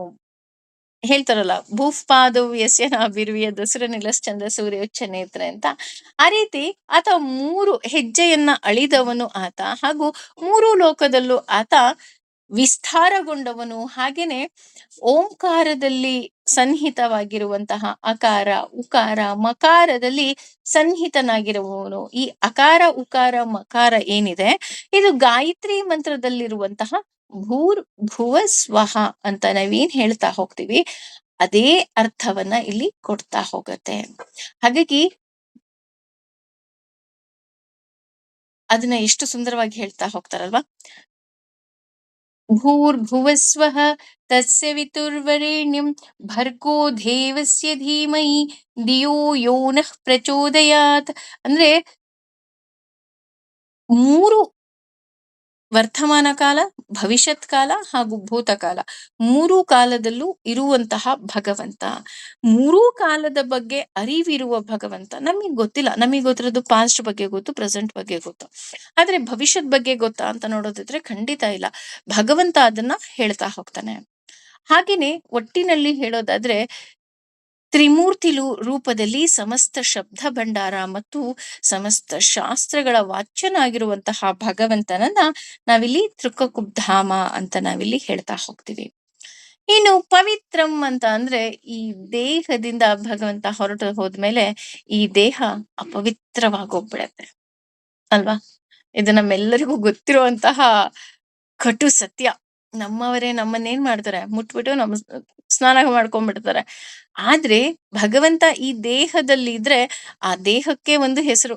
ಈಗ ಫಾರ್ ಎಕ್ಸಾಂಪಲ್ ಸೌಮ್ಯ ಅಂತ ಕರಿಬಹುದು, ಅಥವಾ ಯಾವುದೋ ನಮ್ಮ ಹೆಸರನ್ನ ಇಟ್ಟು ಕರಿಬಹುದು. ಆದ್ರೆ ಭಗವಂತ ಈ ದೇಹದಿಂದ ಹೊರಟೋದ ಅಂತಂದ್ರೆ, ಬಾಡಿ ಯಾವಾಗ ತರ್ತೀರಾ ಅಂತ ಕೇಳ್ತಾರೆ ವಿನಃ ಸೌಮ್ಯನ್ ಯಾವಾಗ ಹಾಸ್ಪಿಟ್ಲಿಂದ ಕರ್ಕೊಂಡ್ ಬರ್ತೀರಾ ಅಂತ ಯಾರು ಕೇಳಲ್ಲ. ಯಾರಾದ್ರೂ ಕೇಳ್ತಾರ? ನೋ. ಯಾಕೆ ಈ ಮಾತನ್ನ ಪದೇ ಪದೇ ನಾವು ನಮ್ ಕಿವಿಗೆ ಹಾಕೋಬೇಕು ಅಂದ್ರೆ, ನಮ್ಗೆ ಅವಾಗ ಅಹಂಕಾರ ಬರೋದಿಲ್ಲ. ಹಾಗಾಗಿ ಈ ಈ ದೇಹಕ್ಕೆ ಪಾವಿತ್ರತೆಯನ್ನ ಕೊಡುವ ಭಗವಂತನನ್ನ ನಾವಿಲ್ಲಿ ಪವಿತ್ರಂ ಅಂತ ನಾವಿಲ್ಲಿ ಹೇಳ್ತಾ ಹೋಗ್ತೀವಿ. ಇನ್ನು ಮಂಗಲಂ ಪರಂ ಅಂತ ಅಂದ್ರೆ, ಮಂಗಲಂ ಅಂದ್ರೆ ಕಲ್ಯಾಣ ಅಂತ. ಕಲ್ಯಾಣ ಅಂದ್ರೆ ನಮ್ಮನ್ನ ಎತ್ತರಕ್ಕೆ ಕೊಂಡೊಯ್ಯುವುದು ಅನ್ನೋ ಅರ್ಥ ಬರ್ತಾ ಹೋಗುತ್ತೆ. ಸಾಮಾನ್ಯವಾಗಿ ಮದುವೆಗೆ ಕಲ್ಯಾಣ ಅಂತ ನಾವಿಲ್ಲಿ ಹೇಳ್ತಾ ಹೋಗ್ತೀವಿ. ಆದ್ರೆ ಇಲ್ಲಿ ಮದುವೆಗೆ ನಾವು ಉಪಯೋಗಿಸುವಂತಹ ತಾಳಿಯನ್ನ ಮಂಗಳ ಸೂತ್ರ ಅಂತ ನಾವಿಲ್ಲಿ ಹೇಳ್ತಾ ಹೋಗ್ತೀವಿ. ಯಾಕೆ ಅಂದ್ರೆ ಎಲ್ಲಾ ಮದುವೆಗಳು ಸಹ ಮಂಗಳ ಆಗೋದಿಲ್ಲ. ಕಾರಣ, ಯಾವ ಮದುವೆಯಿಂದ ಒಂದು ಗಂಡು ಒಂದು ಹೆಣ್ಣು ಇಬ್ಬರೂ ಸಹ ಎತ್ತರಕ್ಕೆ ಏರ್ತಾರೋ ಅದು ಮಂಗಳವಾಗ್ತಾ ಹೋಗುತ್ತೆ. ಯಾವಾಗ ಒಂದು ಮದುವೆಯಿಂದ ಗಂಡಾಗಬಹುದು ಹೆಣ್ಣಾಗಬಹುದು ತುಳಿತಕ್ಕೆ ಒಳಗಾಗ್ತಾರೋ ಅದು ಮಂಗಳ ಆಗೋದೇ ಇಲ್ಲ. ಅದಕ್ಕೆ ಸಾಮಾನ್ಯವಾಗಿ ನಾವು ಕಲ್ಯಾಣಕ್ಕೆ ಬನ್ನಿ ಅಂತ ಕರೆಯೋದೇ ಇಲ್ಲ, ಮದ್ವೆಗ್ ಬನ್ನಿ ಅಂತಾನೆ ಕರಿತಾ ಹೋಗ್ತೀವಿ. ಅದೇ ಭಗವಂತನಿಗೆ ಮಾಡ್ಬೇಕಾದ್ರೆ ಮಾತ್ರ ಕಲ್ಯಾಣ ಅನ್ನೋ ಪದನ ಕಂಪಲ್ಸರಿ ಯೂಸ್ ಮಾಡ್ತೀವಿ. ಶ್ರೀನಿವಾಸ ಕಲ್ಯಾಣ, ಗಿರಿಜಾ ಕಲ್ಯಾಣ ಅಲ್ವಾ. ಯಾಕೆ ಅಂತ ಅಂದ್ರೆ ಆ ಮದುವೆಯಿಂದ ಅವರಿಬ್ಬರು ಉನ್ನತಕ್ಕೆ ಏರಿದವರು. ಆದ್ರೆ ನಮ್ಮ ಮದುವೆಗಳು ಹಾಗಲ್ಲ. ಹಾಗಾಗಿ ಇಲ್ಲಿ ನಾವು ನಮ್ಮ ಮದುವೆಯೂ ಸಹ ಮಂಗಳ ಆಗಬೇಕು ಅಂತ ಅಂದ್ರೆ ನಾವು ಸಹ ಒಬ್ಬರಿಗೆ ಒಬ್ಬರು ನಾವು ಸಪೋರ್ಟ್ ಮಾಡ್ತಾ ಹೋಗ್ಬೇಕು. ಇದಕ್ಕೆ ಬೆಸ್ಟ್ ಎಕ್ಸಾಂಪಲ್ ಮದುವೆ ಆದ ತಕ್ಷಣ, ತಾಳಿ ಕಟ್ಟಿದ ತಕ್ಷಣ ನಮಗೆ ತೋರಿಸೋದೇ ಅರುಂಧತಿ ನಕ್ಷತ್ರ ಅಲ್ವಾ? ತುಂಬಾ ಜನ ಆಡ್ಕೊಳ್ತಾರೆ. ಎಂತದಪ್ಪ ಮಟ ಮಟ ಮಧ್ಯಾಹ್ನ ನಕ್ಷತ್ರ ತೋರಿಸ್ತಾ ಇದ್ದಾರೆ ಅಂತ ಕೆಲವ್ರು ಆಡ್ಕೊಂಡ್ರೆ, ಕೆಲವ್ರು ಫೋಟೋ ಫೋಸ್ ಅಂತ ನಾವ್ ಅನ್ಕೊಳ್ತೀವಿ. ಆದ್ರೆ ನಿಜ ಹೇಳ್ಬೇಕು ಅಂದ್ರೆ ಯಾಕೆ ಅರುಂಧತಿ ನಕ್ಷತ್ರವನ್ನೇ ತೋರಿಸ್ತಾರೆ? ಲಕ್ಷಾಂತರ ನಕ್ಷತ್ರಗಳಿದೆ ಅಲ್ವಾ? We can't count. But Arundhati ನಕ್ಷತ್ರವನ್ನೇ ಯಾಕೆ ತೋರಿಸ್ತಾರೆ ಅಂದ್ರೆ, ಅರುಂಧತಿ ಮತ್ತು ವಸಿಷ್ಠ ಪತಿ ಪತ್ನಿಯರು. ವಸಿಷ್ಠ ಮಹರ್ಷಿಗಳು ಸಹ ಸಪ್ತಋಷಿಗಳಲ್ಲಿ ಒಬ್ರು. ಆ ಅರುಂಧತಿ ಮತ್ತು ವಸಿಷ್ಠ ಆ ನಕ್ಷತ್ರಗಳೇನಿದೆ ಅದು ತುಂಬಾ ಸ್ಪೆಷಲ್. ಯಾಕೆ ಅಂತ ಅಂದ್ರೆ, ನಾವು ಸಪ್ತಋಷಿ ಮಂಡಲ ನೋಡಿದೀವಲ್ವಾ? ಒಂದು ಗಾಳಿಪಟದ ತರ ಬರುತ್ತೆ. ಸಾಮಾನ್ಯವಾಗಿ ಅರುಂಧತಿ ನಕ್ಷತ್ರ ಎಲ್ಲಿರುತ್ತೆ ಅಂದ್ರೆ, ಆ ಗಾಳಿಪಟದ ತರ ಏನ್ ಚಿತ್ರ ಇರುತ್ತೆ, ಆ ಚಿತ್ರದ ಪಕ್ಕದಲ್ಲೇ ಒಂದು ಎಕ್ಸ್ಟ್ರಾ ಒಂದು ಸ್ಟಾರ್ ಕಾಣುತ್ತೆ. ಅದು ಅರುಂಧತಿ ನಕ್ಷತ್ರ ಅಂತ ಹೇಳ್ತಾರೆ. ಇದರ ವಿಶೇಷತೆ ಏನು ಅಂತ ಅಂದ್ರೆ, ಅರುಂಧತಿ ನಕ್ಷತ್ರ ವಸಿಷ್ಠ ನಕ್ಷತ್ರದ ಸುತ್ತ ಸುತ್ತುತ್ತಾ ಹೋದ್ರೆ, ವಸಿಷ್ಠ ನಕ್ಷತ್ರ ಅರುಂಧತಿ ನಕ್ಷತ್ರದ ಸುತ್ತ ಸುತ್ತುತ್ತೆ. ಅಂದ್ರೆ ಈಗ ಉದಾಹರಣೆ, ಸೂರ್ಯನ ಸುತ್ತ ಭೂಮಿ ಸುತ್ತುತ್ತೆ, ಭೂಮಿ ಸುತ್ತ ಚಂದ್ರ ಸುತ್ತತಾನೆ, ಇದು ನಮಗೆ ಗೊತ್ತಲ್ವಾ? ಅದೇ ತರ ಇಲ್ಲಿ ವಸಿಷ್ಠ ನಕ್ಷತ್ರದ ಸುತ್ತ ಅರುಂಧತಿ ನಕ್ಷತ್ರ ಸುತ್ತಿದ್ರೆ, ಅರುಂಧತಿ ನಕ್ಷತ್ರದ ಸುತ್ತ ವಸಿಷ್ಠ ನಕ್ಷತ್ರ ಸುತ್ತುತ್ತಾ ಇರುತ್ತೆ. ಅಂದ್ರೆ ಇಬ್ರು ಒಬ್ರಿಗೊಬ್ರು ಸುತ್ತ ಹಾಕ್ತಾ ಇರ್ತಾರೆ. ಮಕ್ಳು ಆಟ ಆಡ್ತಾರಲ್ಲ ಆ ತರ ಅಂತ ಅನ್ಕೋಬಹುದು. ಅದರ ವಿಶೇಷತೆ ಏನು ಅಂತ ನೋಡೋದಿದ್ರೆ, ಅರುಂಧತಿ ಋಷಿ ಮುನಿಗಳಿಗೆ ಪಾಠ ಹೇಳಿಕೊಟ್ಟಂತಹ ಜ್ಞಾನಿ ಅಂತ ಹೇಳ್ತಾ ಹೋಗ್ತಾರೆ. ನಾವಿವತ್ತೇನು ಆ ಎಜುಕೇಶನ್ ಅಂತ ತಗೊಳ್ತೀವಿ, ಆ ಎಜುಕೇಶನ್ ಸಿಸ್ಟಮ್ನ ಉನ್ನತ ಮಟ್ಟಕ್ಕೆ ತಗೊಂಡು ಹೋದವಳು ಅರುಂಧತಿ. ಅಷ್ಟೇ ಅಲ್ಲದೆ ಈ ಅರುಂಧತಿ ನಕ್ಷತ್ರ ಕೆಲವರು ಹೇಳೋ ಪ್ರಕಾರ ನಮ್ಮ ಸಾವನ್ನ ಸೂಚಿಸುತ್ತಂತೆ. ಈಗ ಹಳೆಯ ಕಾಲದಲ್ಲಿ ಏನ್ ಮಾಡೋರು, ಆ ಯಾರು ತುಂಬಾ ನರಳ್ತಾ ಇದ್ರೆ ಅವ್ರನ್ನ ತಗೊಂಬಂದು ಹೊರಗಡೆ ಇಡೋರು. ಯಾಕೆ ಹೊರಗಡೆ ಇಡ್ತಾ ಇದ್ರು ಅಂದ್ರೆ, ಆ ಹೊರಗಡೆ ಇಟ್ಟಾಗ ಅವ್ರಿಗೇನಾದ್ರು ಅರುಂಧತಿ ನಕ್ಷತ್ರ ಕಾಣಿಸ್ತು ಅಂತ ಅಂದ್ರೆ ಅವ್ರಿಗಿನ್ನೂ ಆಯಸ್ಸು ಇದೆ ಅಂತ. ಅರುಂಧತಿ ನಕ್ಷತ್ರ ಕಾಣಿಸ್ಲಿಲ್ಲ ಅಂದ್ರೆ ಆಯಸ್ಸಿಲ್ಲ ಅಂತ. ಅದಕ್ಕೋಸ್ಕರ ಈಗ್ಲೂ ಸಹ ಕೆಲವರು ಅರುಂಧತಿ ನಕ್ಷತ್ರ ನೋಡ್ಲೇಬೇಕು ಅಂತಾನೆ ಆ ಸಮಯದಲ್ಲಿ ಅಂದ್ರೆ ಬ್ರಾಹ್ಮಿ ಮುಹೂರ್ತದಲ್ಲಿ 3 ಗಂಟೆ 4 ಗಂಟೆಗೆಲ್ಲ ಮುಹೂರ್ತ ಇಡ್ಕೊಂತಾರೆ. ಯಾಕೆ ಇಡ್ಕೊಂತಾರೆ ಅಂದ್ರೆ, ಅರುಂಧತಿ ನಕ್ಷತ್ರವನ್ನ ನೋಡೇ ನಾವು ಪೂಜೆ ಮಾಡಬೇಕು ಅನ್ನೋ ಉದ್ದೇಶದಿಂದ. ಹಾಗಾಗಿ ಇಲ್ಲಿ ಗಂಡ ಹೆಂಡತಿ ಹೇಗಿರ್ಬೇಕು, ನಿನ್ಗೇನಾದ್ರು ಪ್ರಾಬ್ಲಮ್ ಅಂತ ನಾನಿದ್ದೀನಿ, ನಿನಗೇನಾದ್ರು ಪ್ರಾಬ್ಲಮ್ ಅಂತ ನಾನಿದ್ದೀನಿ, ಇಬ್ರು ಆ ರೀತಿ ಹೇಳೋ ಹಾಗಿರ್ಬೇಕು. ಹಾಗೂ ಇಬ್ಬರೂ ಸಹ ಒಬ್ಬರಿಗೊಬ್ರು ಮೇಲಕ್ಕೆ ಏರೋ ಹಾಗಿರ್ಬೇಕು. ಇದು ನಿಜವಾದ ಕಲ್ಯಾಣ. ನಮ್ಮದು ಮದುವೆನ ಕಲ್ಯಾಣನ ಅಂತ ನಾವು ಈಗ ಯೋಚನೆ ಮಾಡ್ಬೇಕಾಗತ್ತೆ. ಹಾಗೆ ಮಂಗಲ ಅಂದ್ರೆ ಇನ್ನೊಂದು ಅರ್ಥದಲ್ಲಿ ಮೋಕ್ಷ ಅನ್ನೋದು ಸಹ ಬರುತ್ತೆ. ಹಾಗಾಗಿ ಭಗವಂತ ಮಂಗಲ ಮತ್ತು ನಮ್ಮನ್ನ ಮಂಗಲದತ್ತ ನಡೆಸುವವನು. ಆದ್ದರಿಂದ ಆತ ಮಂಗಲಂ ಪರಂ ಅಂತ ನಾವಿಲ್ಲಿ ಹೇಳ್ತಾ ಹೋಗ್ತೀವಿ. ಇನ್ನು 8ನೇ ಶ್ಲೋಕ ನೋಡೋದಾದ್ರೆ, ಈಶಾನಃ ಪ್ರಾಣದಃ ಪ್ರಾಣೋ ಜ್ಯೇಷ್ಠ ಶ್ರೇಷ್ಠ ಪ್ರಜಾಪತಿ ಹಿರಣ್ಯಗರ್ಭೋ ಭೂಗರ್ಭೋ ಮಾಧವೋ ಮಧುಸೂದನಃ. ಇದ್ರಲ್ಲೂ ಸಹ 10 ನಾಮಗಳು ಬರ್ತಾ ಹೋಗುತ್ತೆ. ಇದರಲ್ಲಿ ಮೊದಲನೇದು ಈಶಾನಃ. ಈಶಾನ ಅಂದ್ರೆ, ಈಶಾ ಅಂದ್ರೆ ನಮ್ಮನ್ನ ನಿಯಂತ್ರಿಸುವ ಪರಮಶಕ್ತಿಗಳು. ಅಂದ್ರೆ ಪ್ರತಿಯೊಂದು ಅಂಗಾಂಗದಲ್ಲೂ ದೇವತೆಗಳಿದ್ದಾರೆ. ನಮಗೆಲ್ರಿಗೂ ಗೊತ್ತಲ್ವಾ? ಭಗವಂತ ಮಣ್ಣಿನಿಂದ ಪಂಚಭೂತಗಳಿಂದ ನಮ್ಮ ದೇಹವನ್ನ ಮಾಡ್ತಾನಂತೆ. ಆದ್ರೆ ದೇಹವನ್ನ ಮಾಡಿದಾಗ ಏನಾಗ್ತಾ ಹೋಗುತ್ತೆ, ಪ್ರತಿ ಸಲ ಅದು ಬಿದ್ದು ಹೋಗ್ತಾ ಇರುತ್ತಂತೆ. ಈಗ ಮಕ್ಳು ಆಟ ಆಡ್ತಾರೆ ಗೊತ್ತಾ, ಮಣ್ಣಲ್ಲಿ ಆಟ ಆಡ್ಬೇಕಾದ್ರೆ ಏನಾಗುತ್ತೆ, ಏನೋ ಒಂದು ಪಿಕ್ಚರ್ ಮಾಡಿದ ತಕ್ಷಣ ಅದು ಬಿದ್ದು ಹೋಗುತ್ತೆ. ನಾವೆಲ್ಲ ಚಿಕ್ಕವರಿದ್ದಾಗ ಮನೆ ಕಟ್ತಾ ಇದ್ವಿ ಮರಳಲ್ಲಿ ಅಲ್ವಾ? ಹಿಂಗೆ ಕಾಲ್ ತೆಗೆದಿದ ತಕ್ಷಣ ಅದು ಮತ್ತೆ ಬಿದ್ದು ಹೋಗ್ಬಿಡೋದು. ಅದೇ ರೀತಿ ಇಲ್ಲಿ ಭಗವಂತನೂ ಸಹ ಈ ಪಂಚಭೂತಗಳಿಂದ ದೇಹವನ್ನ ಮಾಡಿದ್ರೆ, ಮನುಷ್ಯನ ದೇಹವನ್ನ, ಅದು ಮಣ್ಣಿನಿಂದ ಜಾಸ್ತಿ ಇರ್ತಿತ್ತಲ್ಲ, ಅದು ಬಿದ್ದು ಹೋಗ್ತಿತ್ತಂತೆ. ಆಗ ಭಗವಂತನಿಗೆ ಗೊತ್ತಾಗ್ಲಿಲ್ವಂತೆ ಏನ್ ಮಾಡ್ಬೇಕು, ಏನ್ ಮಾಡೋದು ಅಂತ. ಆಗ ಪ್ರತಿಯೊಬ್ಬ ದೇವತೆಗಳಿಗೂ ಸಹ ಕರೆದ್ಬಿಟ್ಟು ಹೇಳ್ತಾನಂತೆ, ಒಂದೊಂದು ಅಂಗವನ್ನ ನೀವು ರಕ್ಷಣೆ ಮಾಡೋ ಭಾರ ನಿಮ್ಮದು ಅಂತ. ಉದಾಹರಣೆ, ಜಯಂತ ಕಾಲಿನ ಅಭಿಮಾನಿ ದೇವತೆ, ಹಾಗೂ ಕಣ್ಣಿನ ಅಭಿಮಾನಿ ದೇವತೆ ಸೂರ್ಯ, ನಾಲಿಗೆಯ ಅಭಿಮಾನಿ ದೇವತೆ ಅಗ್ನಿ. ಈ ರೀತಿ ಒಂದೊಂದು ಅಂಗಕ್ಕೆ ಒಬ್ಬೊಬ್ಬರು ಅಭಿಮಾನಿ ದೇವತೆಗಳಾಗ್ತಾರೆ. ಈ ರೀತಿ ಒಂದೊಂದು ದೇಹಕ್ಕೂ ಅಭಿಮಾನಿ ದೇವತೆಗಳು ನಿಂತ ತಕ್ಷಣ ನಮ್ಮ ದೇಹ ನಿಲ್ತಂತೆ. ಹಾಗಾಗಿ ಇಲ್ಲಿ ಆ ಎಲ್ಲ ದೇವತೆಗಳು ಅಂದ್ರೆ ಒಂದೊಂದು ದೇವತೆಗಳು ಒಂದೊಂದು ಅಂಗವನ್ನ ನಿಯಂತ್ರಿಸ್ತಾ ಇದ್ರೆ ಆ ಎಲ್ಲ ದೇವತೆಗಳನ್ನ ನಿಯಂತ್ರಿಸುವ ಶಕ್ತಿ ಅಂದ್ರೆ ಆ ಈಶಾನರು ಅಂತ ನಾವೇನ್ ಕರಿತೀವಿ, ಆ ಈಶರನ್ನ ನಿಯಂತ್ರಿಸುವ ಒಡೆಯ ಈಶಾನಃ ಅಂದ್ರೆ ಪರಮ ಶಕ್ತಿಗಳ ಒಡೆಯ ಭಗವಂತ. ಹಾಗಾಗಿ ಆತನನ್ನ ನಾವು ಈಶಾನ ಅಂತ ಕರಿತೀವಿ. ಇನ್ನು ಪ್ರಾಣದಹ ಅಂತ ತೆಗೆದುಕೊಂಡ್ರೆ ಪ್ರಾಣ ಪ್ಲಸ್ ದಹ ಪ್ರಾಣದಹ. ಇಲ್ಲಿ ದಹ ಅಂದ್ರೆ ಕೊಡುವವನು ಮತ್ತು ಕಸಿದುಕೊಳ್ಳುವವನು, ಎರಡು ಅರ್ಥ ಬರ್ತಾ ಹೋಗುತ್ತೆ. ಅಂದ್ರೆ ಭಗವಂತ ಪ್ರಾಣವನ್ನ ಕೊಡುವವನು ಅವನೇ, ಪ್ರಾಣವನ್ನ ಕಸಿದುಕೊಂಡು ನಮ್ಮನ್ನ ಮುಕ್ತಿಯ ಕಡೆಗೆ ಮೋಕ್ಷದ ಕಡೆಗೆ ಕರೆದುಕೊಂಡು ಹೋಗುವವನು ಸಹ ಅವನೇ. ಇನ್ನು ಪ್ರಾಣಃ ಅಂತ ತೆಗೆದುಕೊಂಡ್ರೆ ಪ್ರ ಪ್ಲಸ್ ಆ ಪ್ಲಸ್ ನ ಪ್ರಾಣ.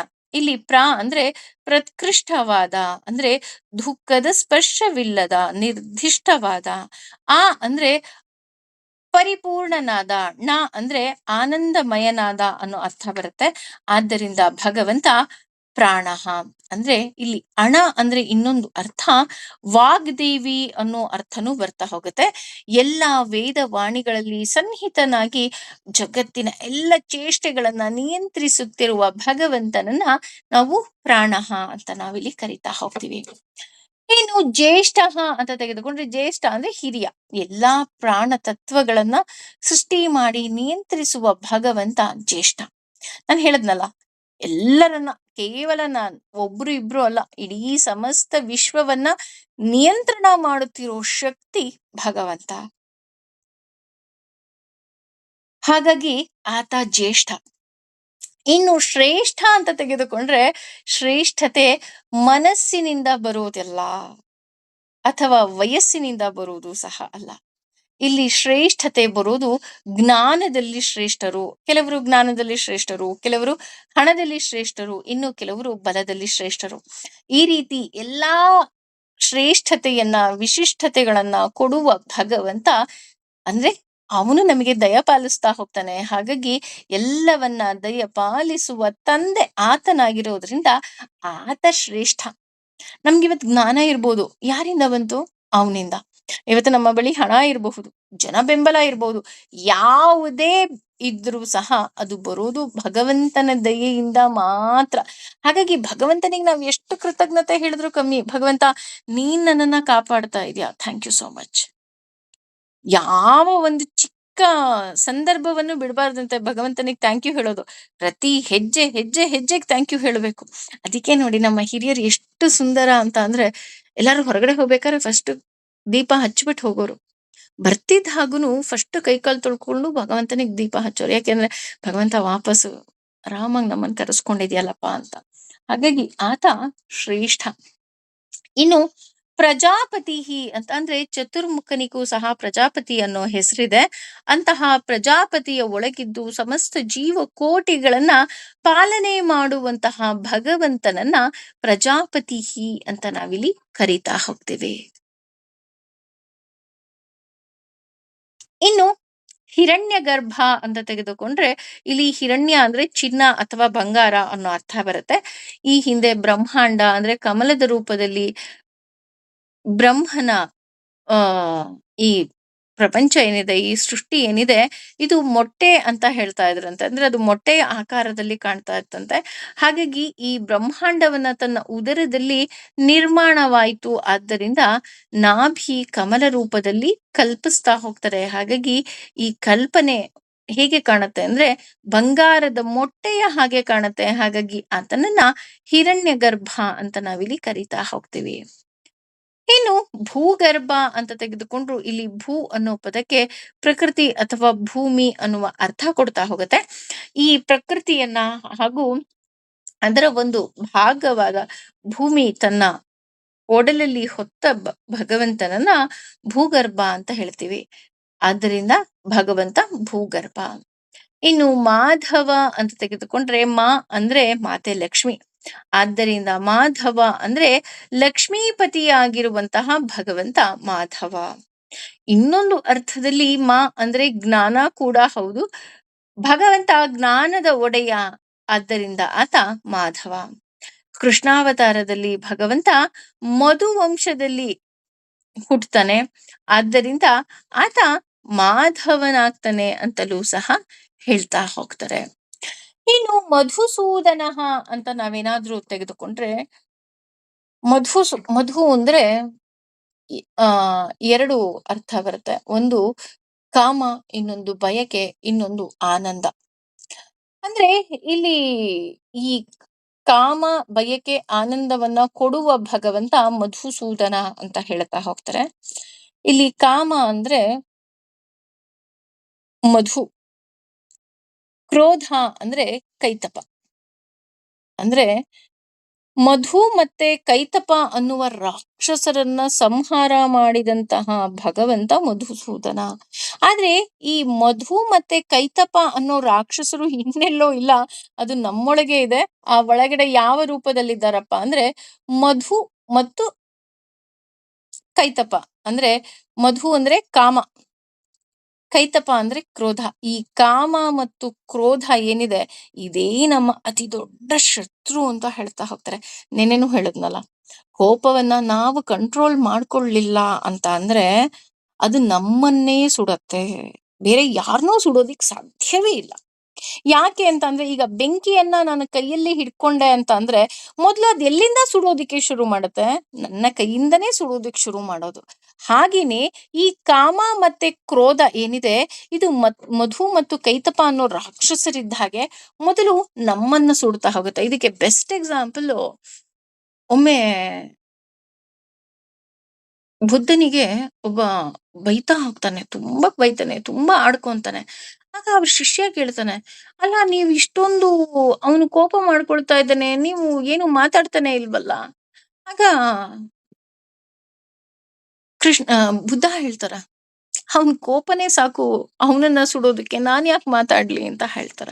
ಅಂದ್ರೆ ಇಲ್ಲಿ ಕಾಮ ಮತ್ತೆ ಕ್ರೋಧ ಏನಿದೆ, ಇದನ್ನ ಮಧು ಕೈತಪರಿಗೆ ಯಾಕೆ ಹೋಲಿಸ್ತಾರೆ ಅಂದ್ರೆ, ನಾವು ಅದನ್ನ ಸಂಹಾರ ಮಾಡೋದಿಕ್ ಆಗೋದೇ ಇಲ್ಲ. ನನ್ನ ಕೋಪವನ್ನ ಯಾರಿಗಾರು ಸಂಹಾರ ಮಾಡೋದಿಕ್ಕೆ ಸಾಧ್ಯ ಅಂದ್ರೆ ಭಗವಂತನಿಗೆ.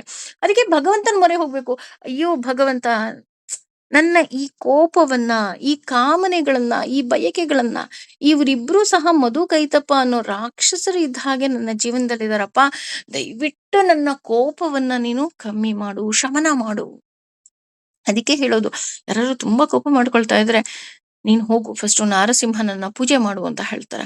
ಯಾಕೆ ಅಂದ್ರೆ ಅವನನ್ನ ಆರಾಧನೆ ಮಾಡ್ತಾ ಮಾಡ್ತಾ, ಕೃಷ್ಣನನ್ನ ಆರಾಧನೆ ಮಾಡ್ತಾ ಮಾಡ್ತಾ ನಮ್ಮ ಆ ಕಾಮ ಕ್ರೋಧ ಏನಿದೆ, ಇದು ಮಧು ಕೈತಪರನ್ನ ಸಂಹಾರ ಮಾಡಿದ ಹಾಗೆ ಭಗವಂತ ನಮಗೂ ಸಹ ಸಂಹಾರವನ್ನ ಮಾಡ್ತಾನೆ. ಹಾಗಾಗಿ ಆತ ಮಧುಸೂದನ. ಇನ್ನೊಂದು ಅರ್ಥದಲ್ಲಿ ಇದು ಕಾಮ ಮತ್ತೆ ಬಯಕೆದಾಯ್ತಲ್ವಾ, ಇನ್ನೊಂದು ಆನಂದ ಅಂತಾನು ಹೇಳಿದೆ. ಮಧು ಅಂದ್ರೆ ಆನಂದ, ಆದ್ರೆ ಇಲ್ಲಿ ಆನಂದವನ್ನ ನಾಶ ಮಾಡುವಂತಹ ಭಗವಂತ ಮಧುಸೂದನ. ಹಂಗಂದ ತಕ್ಷಣ ಭಯ ಶುರು ಆಗೋಗ್ಬಿಡುತ್ತೆ, ಅಯ್ಯೋ ಭಗವಂತ ನನ್ನ ಆನಂದವನ್ನು ಕಸಿದುಕೊಂಡು ಬಿಡ್ತಾನ ಅಂತ ಅಂದ್ರೆ ಇಲ್ಲ, ನಮ್ಮ ಆನಂದ ಅಲ್ಲ, ಯಾರು ಅಧರ್ಮಿಗಳಾಗಿರ್ತಾರೆ ಅವರ ಆನಂದವನ್ನ ಕಸಿದುಕೊಳ್ಳುವ ಭಗವಂತನನ್ನ ಮಧುಸೂದನ ಅಂತ ಇಲ್ಲಿ ಹೇಳ್ತಾ ಹೋಗ್ತಾರೆ. ಹೇಗೆ ಭಗವಂತ ಮಧು ಮತ್ತು ಕೈತಪರನ್ನ ಸಂಹಾರ ಮಾಡ್ದ, ಅದೇ ರೀತಿ ನಮ್ಮಲ್ಲಿರುವಂತಹ ಕಾಮ ಮತ್ತು ಕ್ರೋಧವನ್ನ ಸಂಹಾರ ಮಾಡ್ತಾನೆ. ಹಾಗಾಗಿ ಭಗವಂತನನ್ನ ಮಧುಸೂದನ ಅಂತ ನಾವಿಲ್ಲಿ ಕರಿತಾ ಹೋಗ್ತೀವಿ. ಐ ಹೋಪ್ ನಿಮ್ಗೆ ಅರ್ಥ ಆಯ್ತು ಅಂತ ಭಾವಿಸ್ತೀನಿ. ಇಲ್ಲಿಯವರೆಗಿನ ಈ ಶ್ಲೋಕದ ಅರ್ಥವನ್ನ ಭಗವಂತನಿಗೆ ಅರ್ಪಿಸೋಣ. ಸರ್ವಂ ಶ್ರೀ ಕೃಷ್ಣಾರ್ಪಣಮಸ್ತು. ಸರ್ವೇ ಜನ ಸುಖಿನೋ ಭವಂತು. ಸಮಸ್ತ ಸನ್ಮಂಗಲಾನಿ ಭವಂತು.